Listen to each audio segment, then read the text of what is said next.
I'll begin the class officially with a different sort of demonstration. I want to just show you one of the change blindness studies that has been done in the real world.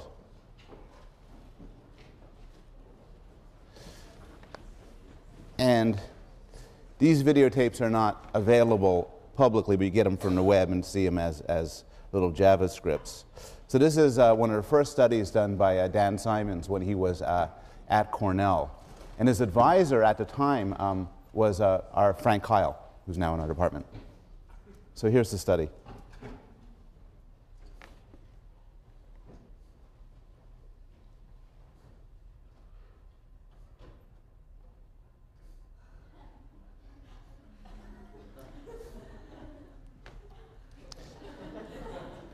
And you don't notice it. Change blindness is one of the more striking phenomena discovered by laboratory scientists and by psychologists. But it's important to realize, to get away from the sort of surprise of the gorilla and the fact that it's hard to see the object that's flickering, and appreciate the big moral of this, because the big moral of this is actually, I think, striking and quite important. You think right now that you're perceiving the world. I look down on you and I think I have a whole sense of where everybody is. I can't see everybody perfectly in back, you're kind of far away and blurry, but there's a sense in which I have a world around me. Similarly, if I'm to close my eyes for a second, everything just remains, and I can sort of remember some of the things that are there. That's really good sound localization by me. So you're looking up, and you think you have a sense of the world, both in perception and memory. The change blindness experiment suggests that this isn't true. The change blindness experiment suggests that if you look at me for a second, and during that second, all of your classmates change positions, including those next to you, you are extremely unlikely to notice.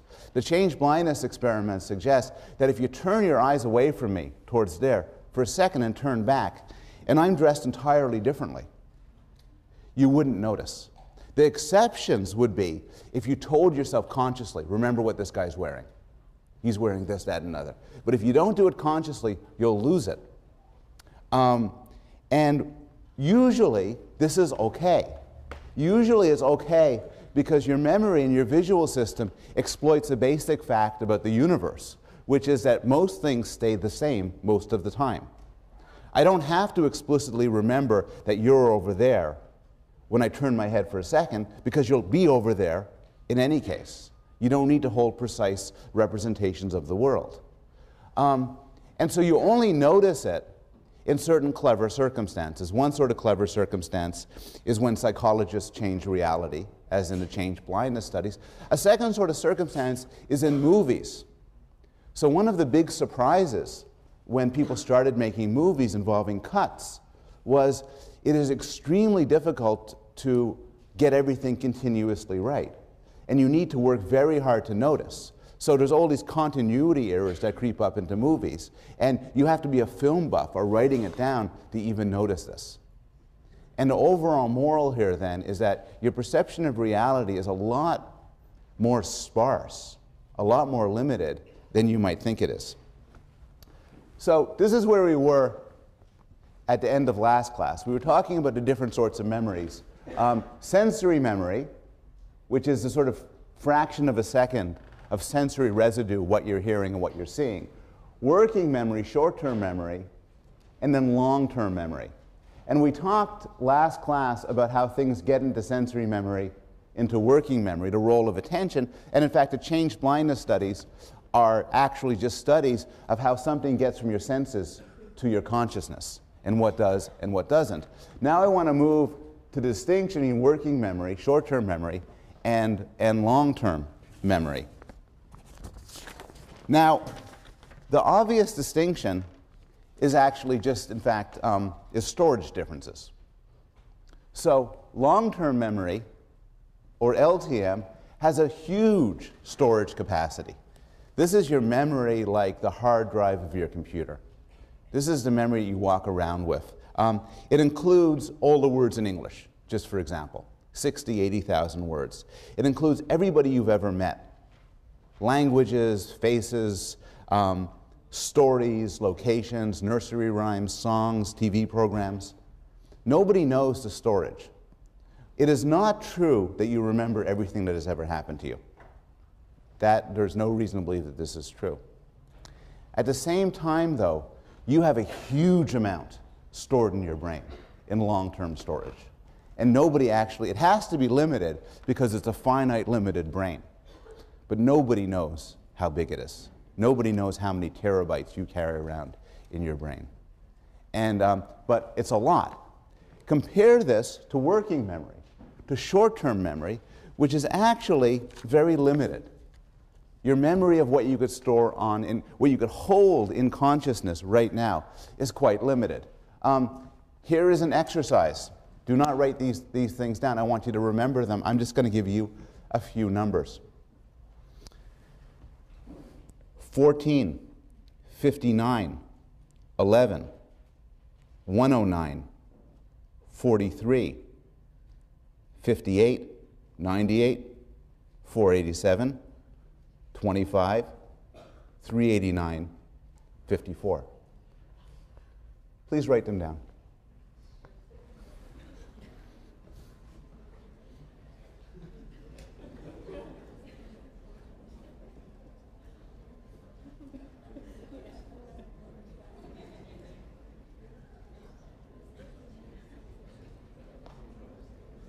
View this as an IQ test, if that would relax you.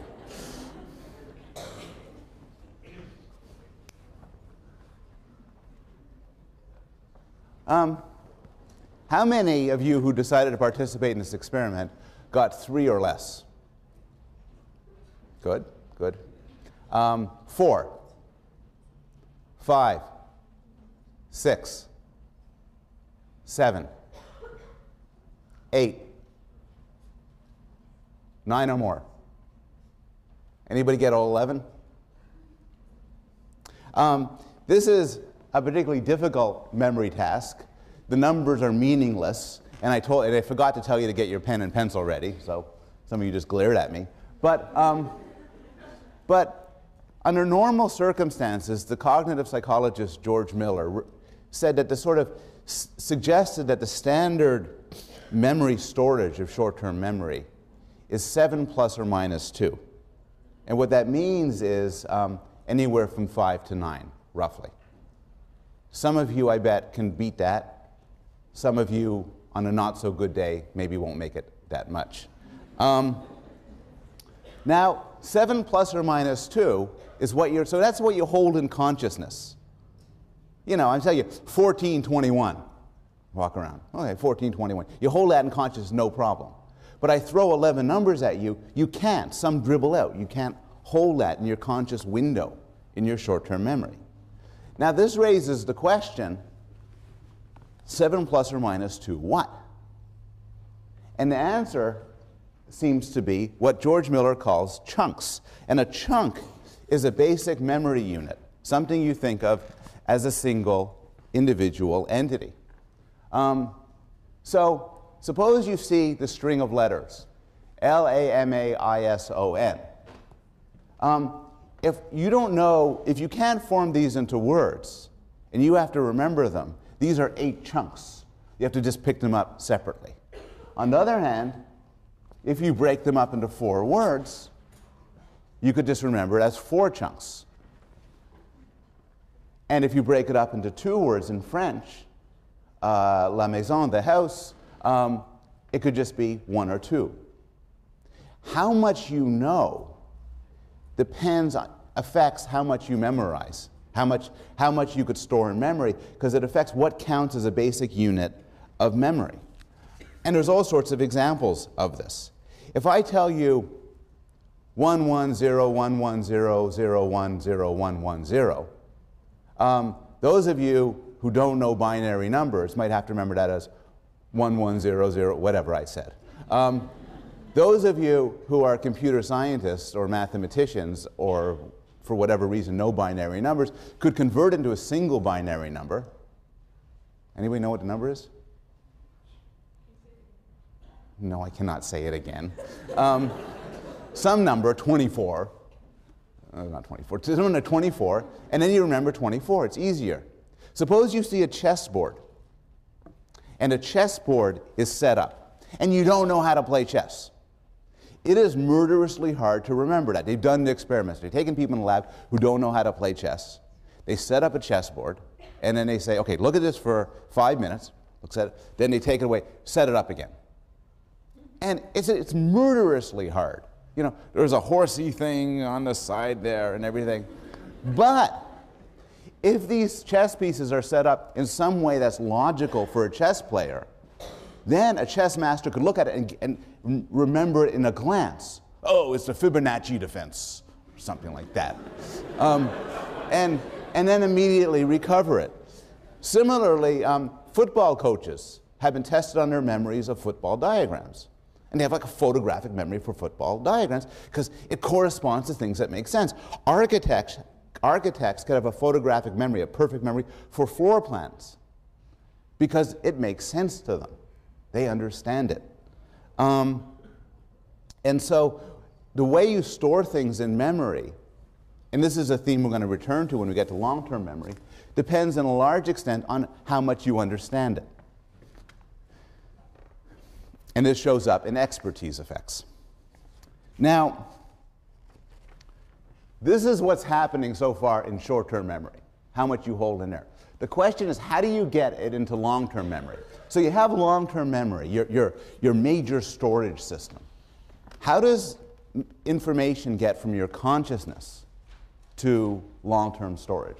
Well, there's one way which sort of works sometimes, but not very well. And it's called maintenance rehearsal. Suppose I said, you have to remember this number, this string of numbers. And if you remember it in 20 minutes, you will get $1,000. And the string is my phone number when I was a kid. I'll include the area code 514-688-9057. Now, if you tell that to a 4-year-old, what 4-year-old say? I'll remember it. And then you ask them, what did I just say? Well, I don't know. If you tell it to an because you know something. If a lot depended on it, you would know to do something. What you would do is you'd say to yourself, 514-688-9057, 514-688-9057, 514-688. You'd rehearse in your head over and over again. The problem is you could hold it as long as you can do that. It's like these movies. You see this all the time, like in an episode of 24. You know, Jack, call CTU and tell them Agent 11 is trapped in there. And I can't even remember this. But the way to remember it is you just got to repeat it over and over again in your head. But this will not typically get things into long-term memory. To get things into long-term memory, rehearsal is usually not enough. You need to do other things. Typically, what you need is structure and organization. And one way to demonstrate this was in a classic depth of processing experiment, which nicely illustrates the fact that the more you structure something, the deeper you think about it, the better it gets entrenched in long-term memory. So in this study, what they did was they told people that there's going to be words flashed on the screen. And all of the subjects saw the same strings of words. There were 48 words. They were not told to memorize the words. 1/3 of the subjects was told, look, some of these words are going to come out in capital letters, some of them not capital letters. Press a button for capitals, non-capitals. Sure. The other group was told, some of these words will rhyme with train, others won't. Press a button if it rhymes in train. The third group was told, does it fit into the sentence, the girl placed a blank on the table? Press a button if it does, press a button if it doesn't. Then they were asked, as a surprise, what words did you see? And the findings looked like this. When they were asked to focus on just what the word looked like, memory was very poor. The sound, better. The meaning, better. If you want to remember something, the best way to remember it is to give it meaning, to give it sense. This is illustrated through a very ancient technique, which is that the way to remember things that are otherwise arbitrary is to give them some organization through memory tricks, through vivid imagery, or songs, or poetry. And there's a lot of examples of this. Do you know how to remember that the hippocampus, there's part of the brain called the hippocampus. This is the worst memory trick ever, but it will stick with you for 20 years. The hippocampus is involved in spatial memory. It's involved in finding your way around. Think to yourself, the way I find my way around campus is through the hippocampus. You think, well, that's stupid, but you'll never forget now that the hippocampus is in charge of spatial memory. It can be all you retain from this course. Memory books on how to remember people's names usually try to exploit this sort of thing where you try to get poetry or dramatic images.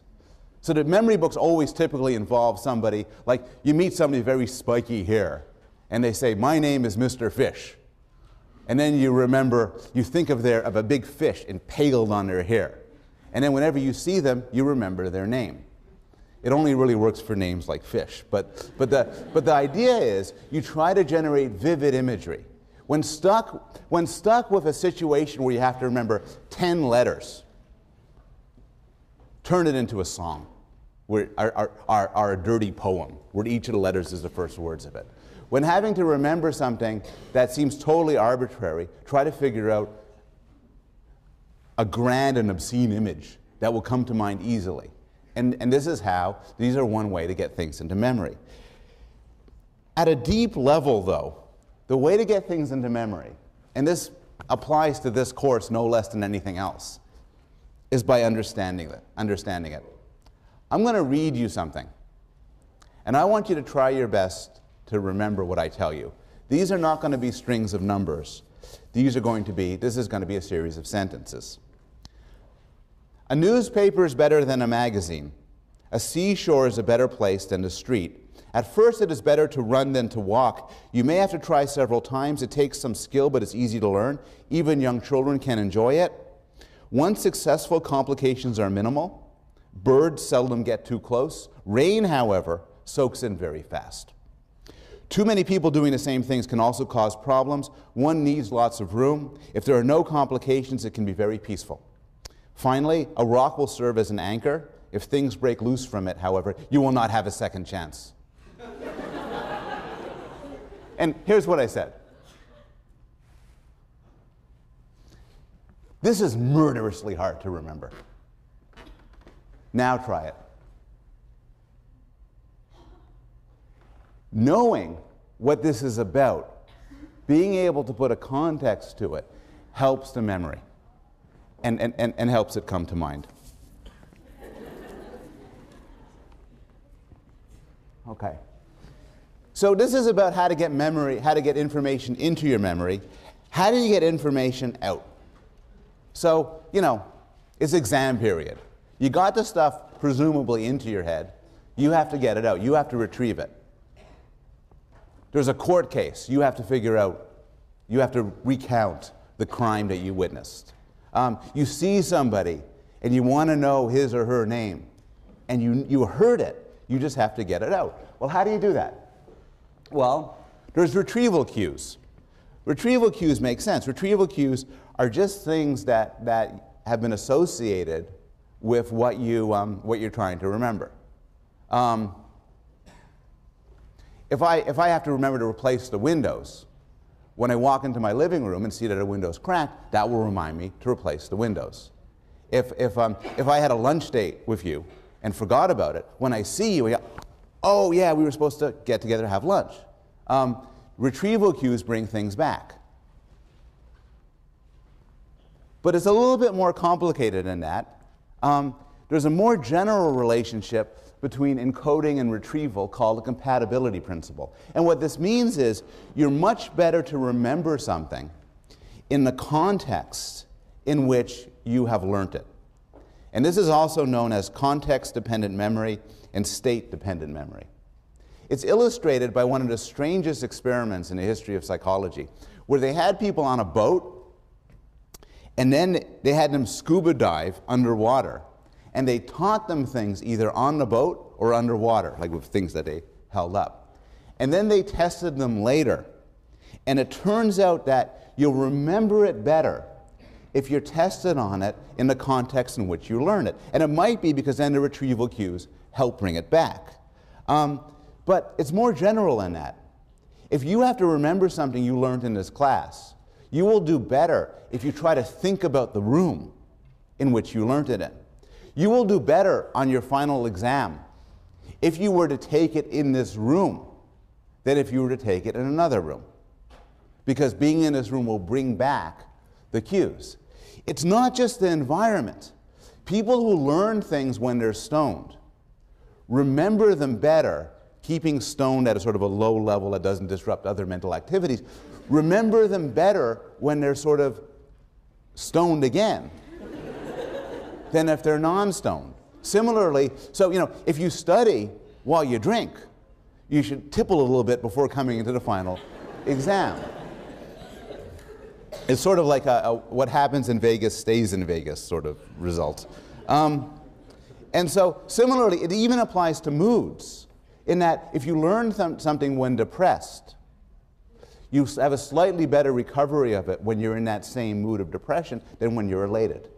And the idea is that part of what memory is, part of recovering memory is getting back your original context in which you learned it.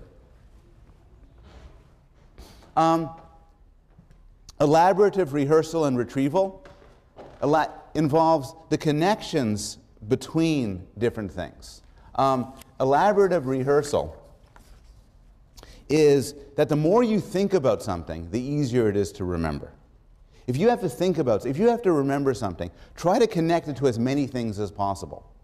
Think of an image. Make a joke out of it. Imagine how you would explain it to somebody else.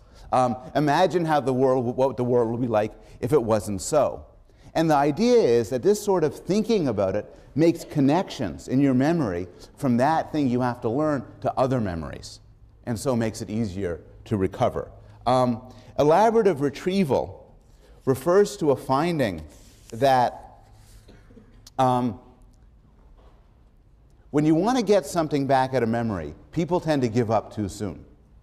It turns out that there's a lot of stuff that's in your memory, but it needs work to extract. It needs various sort of searching strategies. One study asked people who are considerably older than you to remember their high school classmates. And in the first pass, people were terrible. Maybe they had a couple of friends they kept in touch with, otherwise pretty bad. And this is a good experiment because you could use high school yearbooks to judge whether or not they get it right. But then what you do is you tell the person, look, keep trying. Who was your teacher? What sort of clubs did you belong to? What sort of sports did you participate in? How did you get to school? How did you get from school? What did you do during lunch? What did you do during break? And you keep asking, have any friends whose last name began with B, with C, with D?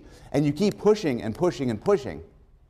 And over the span of time, things come back. Again, it's not true that you never forget. There is honest to God forgetting. But sometimes you think you forget, and it's because you haven't looked long enough. There's a real physical notion of searching for the right answer. We've talked about retrieval. Every class I've given, somebody asks, either in class or by email, what about déjà vu? And déjà vu is a feeling that an event has happened before. So you're looking at me and I'm lecturing, you said, I've heard this before. I know this before. You see somebody and say, I've been in this situation before. This is not evidence for psychic powers, which many people say it is. But nobody really knows why this exists. We know, and this is a clue, it's worse with frontal lobe damage. If you get damage to this part of the brain, you get a lot more déjà vu experiences. I asked some experts in memory, including Marcia Johnson, who's chair of our department, what the best explanation for déjà vu is. And the answer she gave, said one big theory, goes like this. Deja vu is a feeling that has happened before. The answer is, it has happened before. It's happened half a second ago. And so what happens is sometimes there's a glitch, a disturbance in the force. I don't know. There's a glitch. And you're talking, and then something happens to you, and you put it in your memory, but it's as if you don't put the stamp on it of what time and what date. So you're talking to me, and then you store it in memory, but you don't store it in memory as happening right now. Then half a second goes by, and you're talking to me and says, this is strangely familiar. And that's one theory of what goes on in deja vu. Okay, so far this is sort of good news, remembering, but then there's bad news, forgetting. How many people can remember, without looking down at your notes, at least 2 of the numbers I gave you earlier? How many people can remember at least 4? Oh, impressive. If I asked you in an hour, the number would go down. These are sort of statistics in a similar experiment, and this graph illustrates that people forget. Over time, you'll forget. Why do you forget? Why is there forgetting at all? Well, there's different explanations for this. One explanation is your brain's a physical thing. It's a physical piece of meat. And it kind of goes bad. Physical things decay. And so the memory traces that are laid onto your brain will just decay over time. A second answer is interference. So remember those numbers? Here's a few more. 114, 81, 66, 42. Well, the more information that comes in that's similar to stuff you're trying to remember, it blocks your recovery of original information.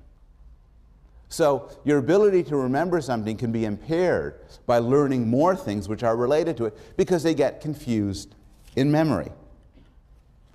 Finally, and maybe this is most interesting, there are changes in retrieval cues. So the more time goes by, the more the world changes. And if your memory is to some extent dependent on cues bringing it back to life, then the change in retrieval cues can make it more difficult to recall certain things. This leads to a puzzle where there's considerable scientific debate over the case of childhood amnesia. And the case of childhood amnesia is, doesn't refer to when a child gets brain damage, gets amnesia. What it refers to is people have a difficult time recovering very early memories. I want people to just take a second and try to think back on what your first memory is and roughly how old you were.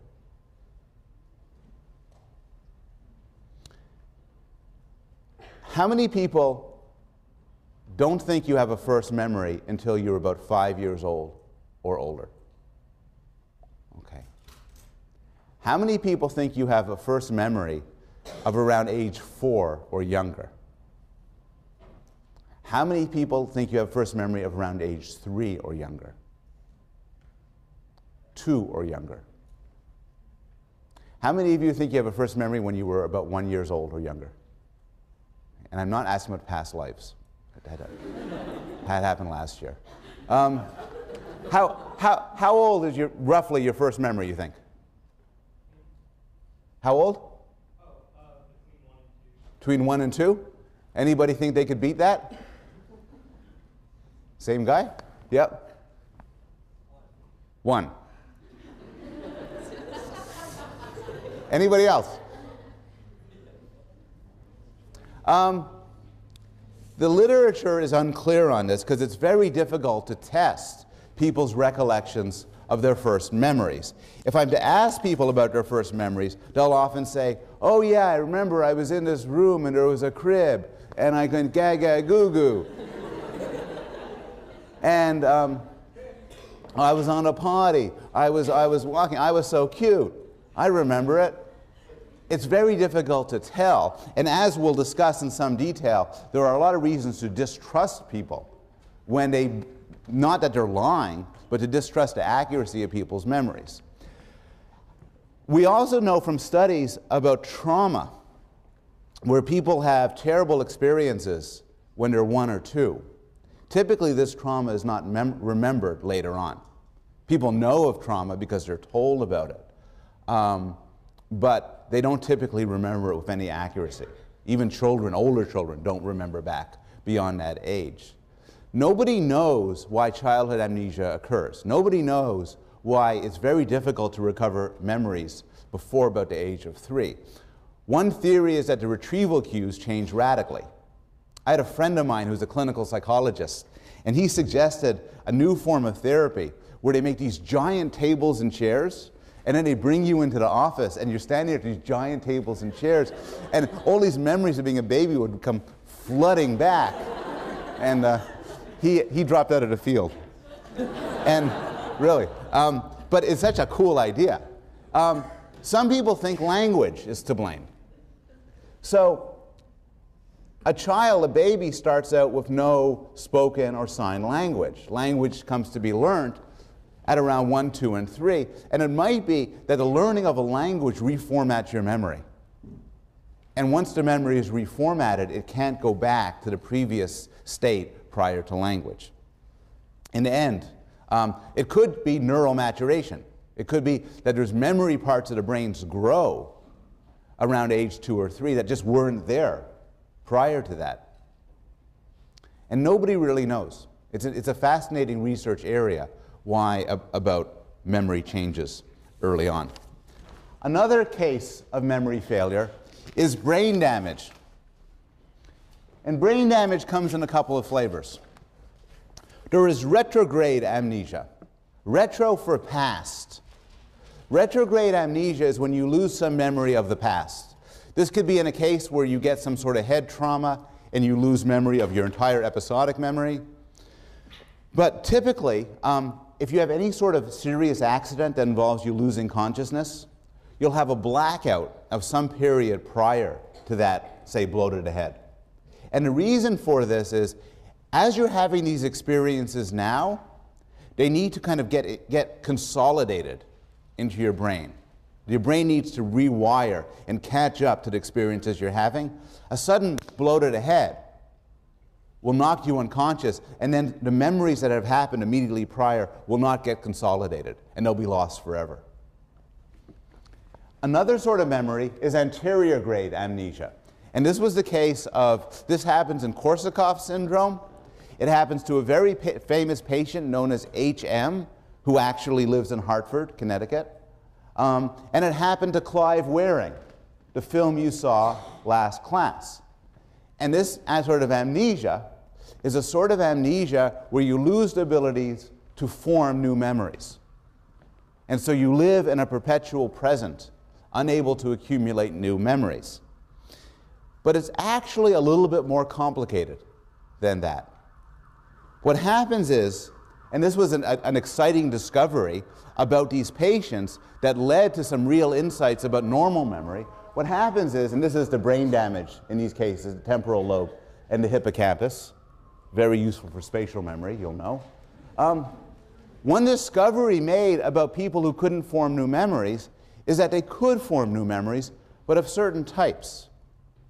So for example, this is a task here involving filling in a star while looking into a mirror. And if I asked you to do it, you'd find it pretty difficult. It's just kind of difficult to do. You'd be clumsy at it. You bring in an amnesic who can't form new memories, and you say, hey, I want you to try something new. I want you to try this star game. Say, okay, I've never seen it before, but I'll do it. Tries it, does very badly.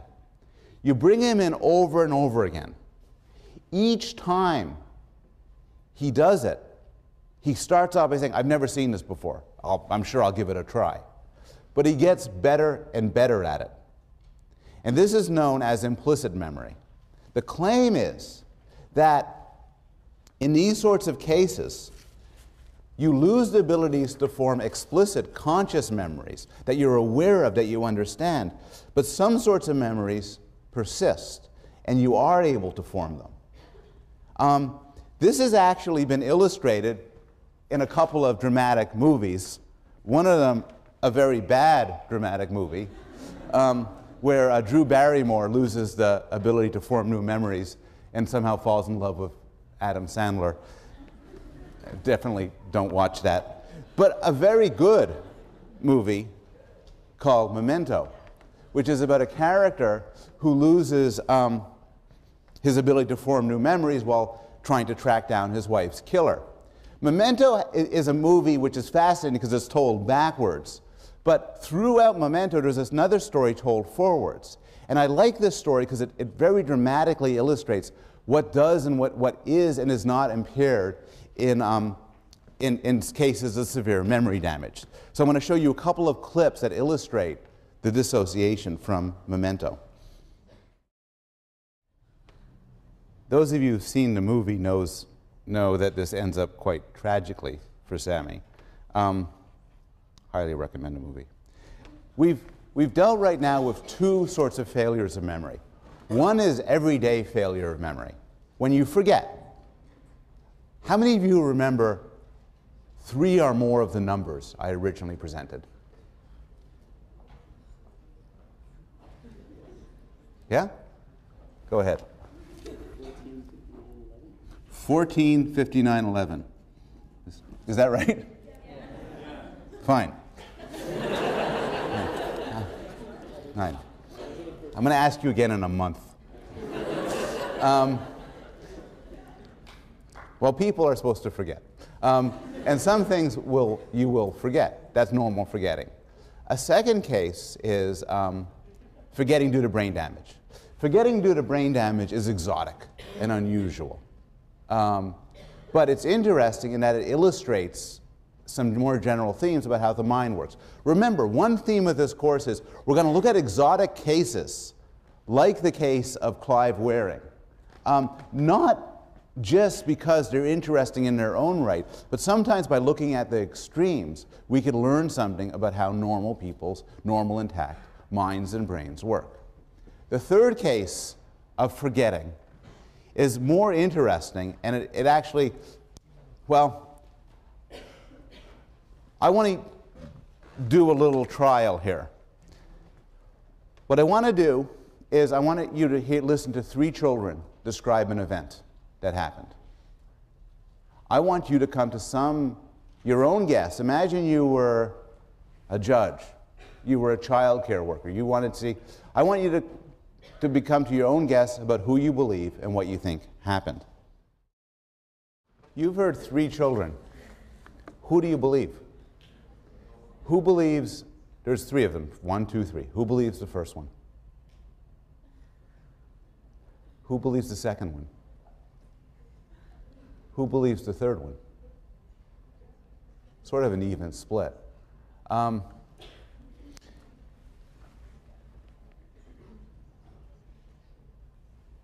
2,300 experts were shown these films and asked about the different actions, whether or not the person ripped the book, messed up the bear, tossed the book in the air. And as you could see, the majority thought that they did. This is work done by Steve Ceci, who was gracious enough to lend me the film to use for teaching purposes. It turns out the second girl was right. Absolutely nothing happened. The teacher said, there's somebody named Sam Stone, he's going to come in. Guy walks in, says, hi, walks around and leaves. The first and third children had their memories implanted. Not through any sort of science fiction means. They had their memories implanted, well, they had their memories implanted like this. Some of the children were just asked questions. The interviewer, by the way, was herself unaware of what happened. So the interviewer was a perfectly naive interviewer. And it turns out if you just interview children and you ask them questions about whether the book was ripped, did you see him, did he really do it, they don't say anything. They didn't see anything, and they won't say anything.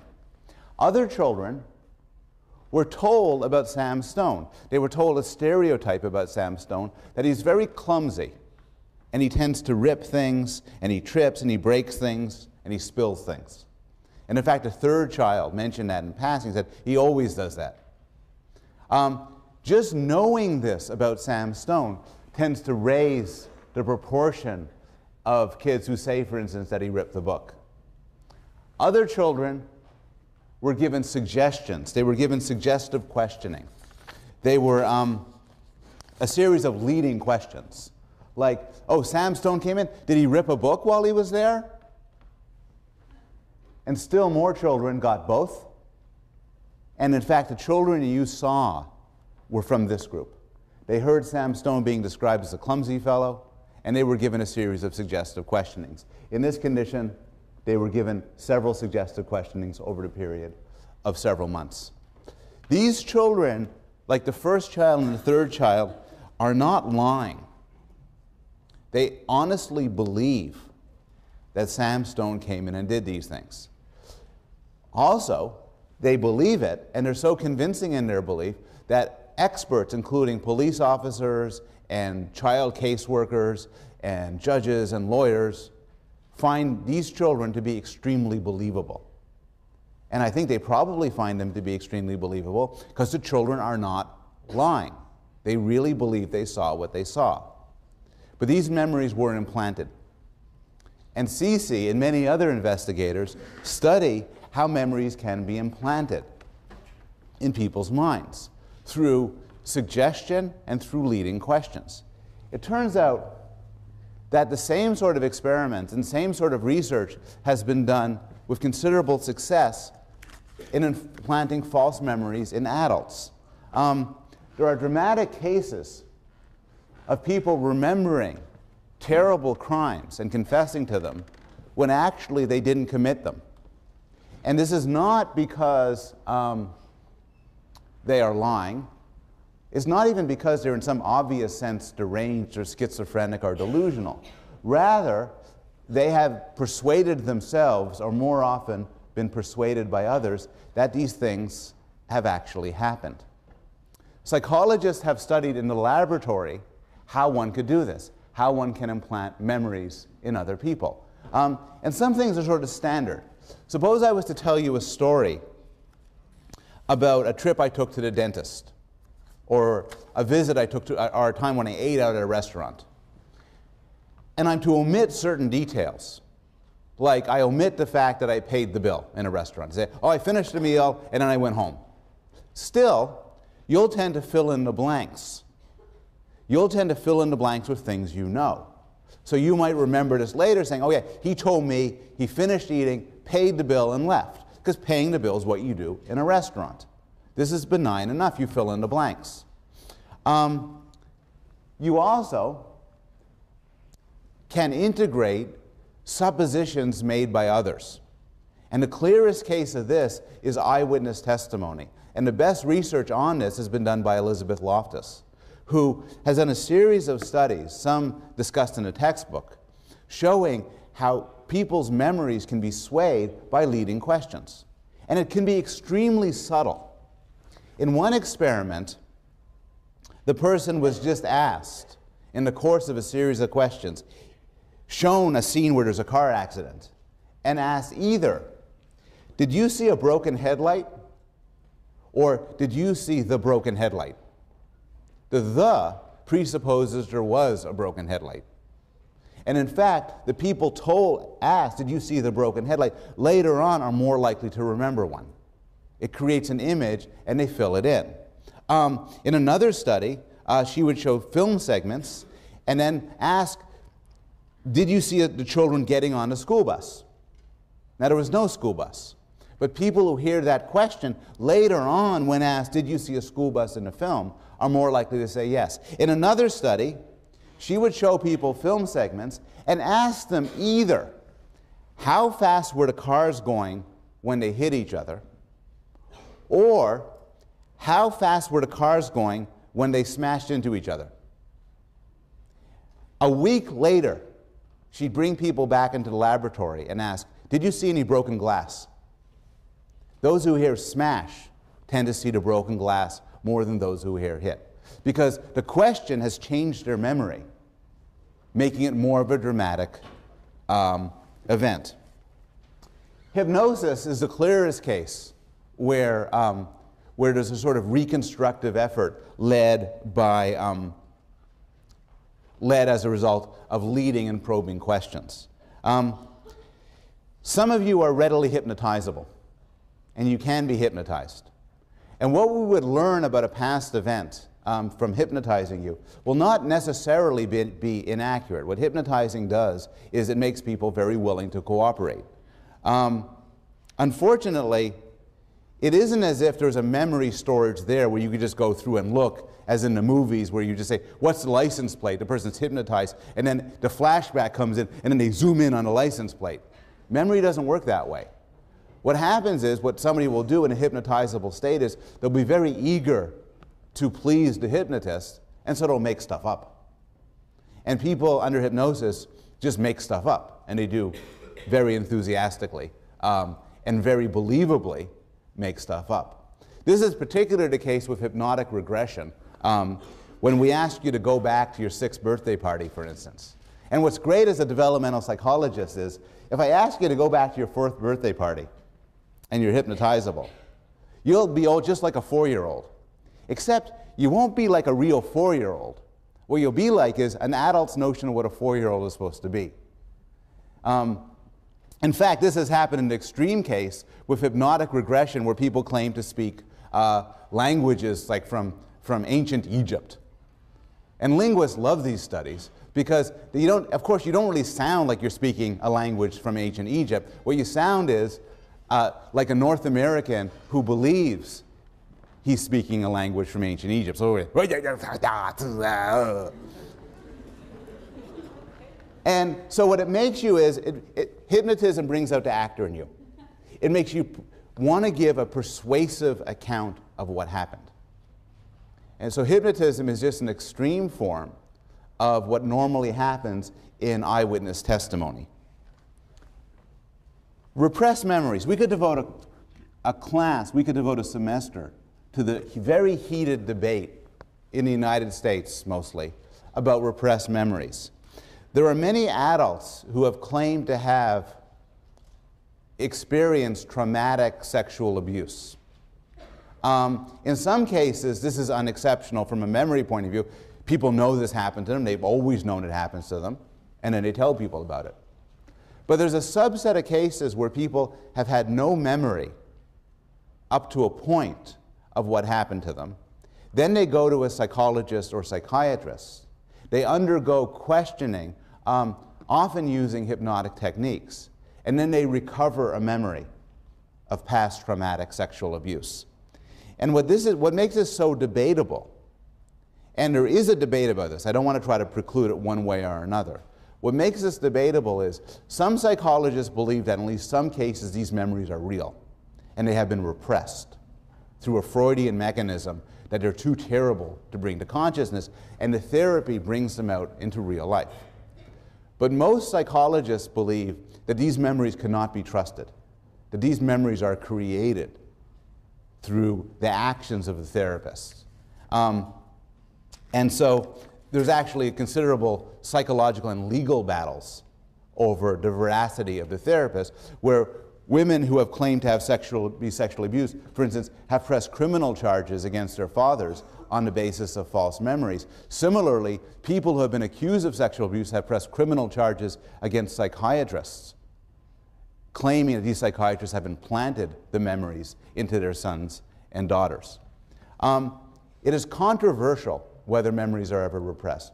What isn't controversial is that for at least some cases, you can implant false memories in people.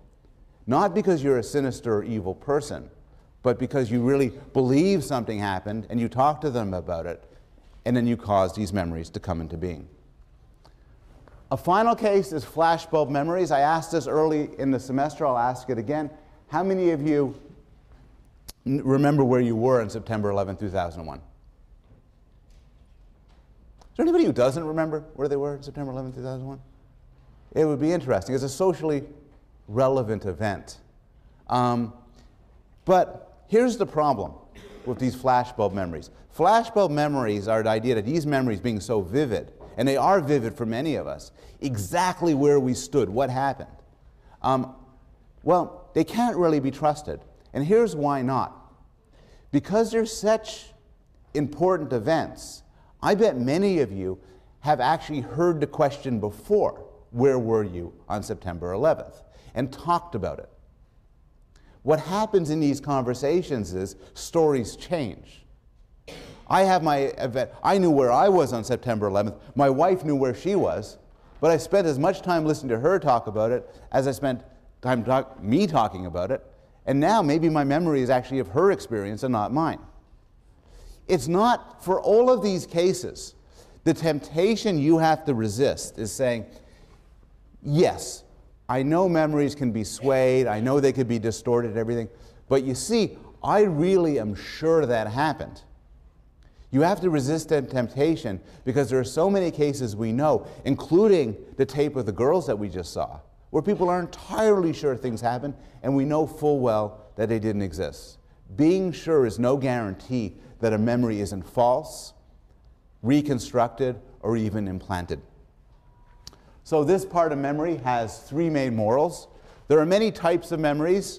I talked about short-term memory, long-term memory. I talked about implicit memory and explicit memory. These are sort of separable sort of memories. You could break one while having the other one impaired. Arguably, there are brain systems dedicated to memory for faces, memory for everyday objects, memory for spatial locations.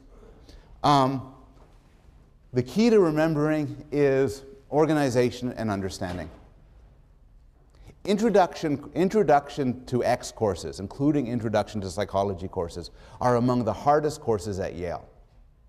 And the reason why is there's just a lot of material that is diverse, and you have to command each aspect separately. The easiest courses at Yale tend to be highfalutin seminars, where you kind of have enough of a background that everything can be clear and understandable.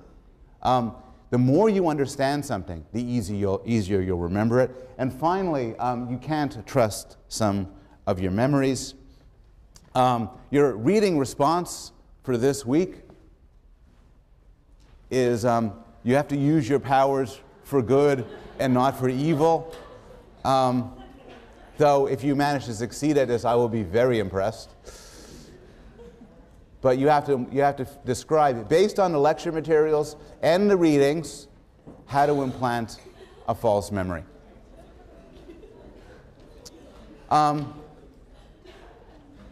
We have a few minutes. Any questions on memory? Yes? I have a question about, for example, if you play a musical instrument. Hey, please. If you play a musical instrument like the piano, you don't remember every time you're playing the keys that you put on. Yeah. Is that like long-term sensory memory?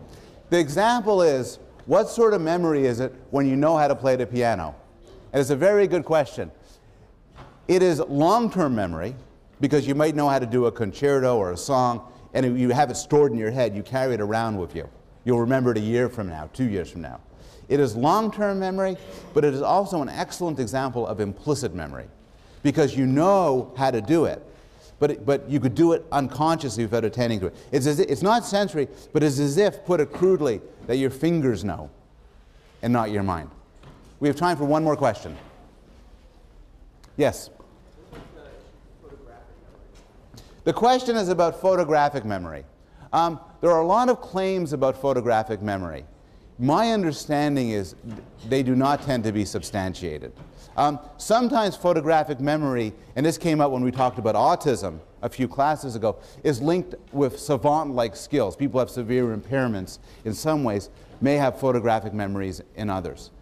I am not convinced that photographic memory, in a sense that you see something, you take a picture of it, you hold it in memory, really exists. I think there may be one or two case studies that suggest it might be real, but I think it's controversial. Okay, we have a guest lecturer on Wednesday. Dean Peter Salovey will talk to us about love.